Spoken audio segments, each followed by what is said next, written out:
Luto man tayo ng lechon paksiw. Ito frozen nga to dahil imported to, galing to ng Samar. Hanggaya tayo ng bawang.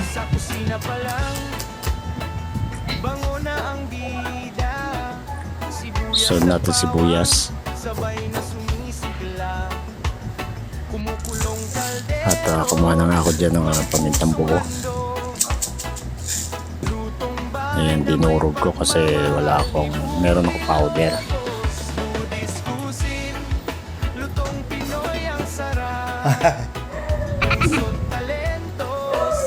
Tapos laurel. Tapos itong siling green na to, frozen yan, ayan. Frozen. Kasi nga pagka may sili ako nilalagay ko sa pizza para hindi agad masira, ganyan ang gawin nyo. Kung kailan nyo lang gagamit sa gumawa.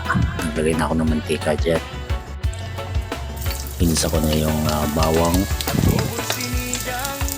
sibuyas,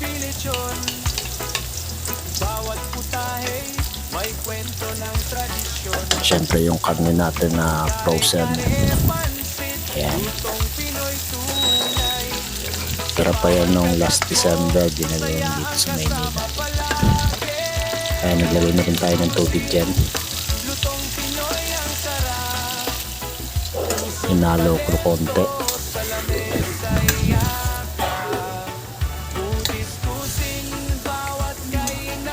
Tapos takpan natin. Ayan, kumulo na siya. Haluin ulit natin siya. Medyo frozen pa, takpan ulit natin.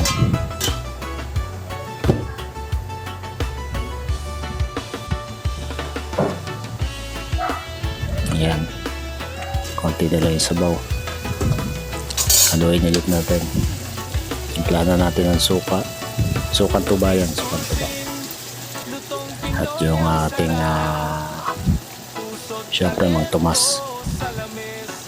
Nilagay ko na rin nga dyan yung sili at pamintang dinurog. Sa mix, naglagay na rin tayo. Yan, hinalo ko na nga ng hinalo hanggang sa maging close sila. At naging close nga sila,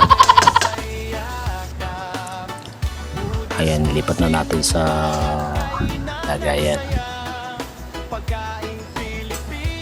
para pag-umpisa na. Ito na siya, ready na to.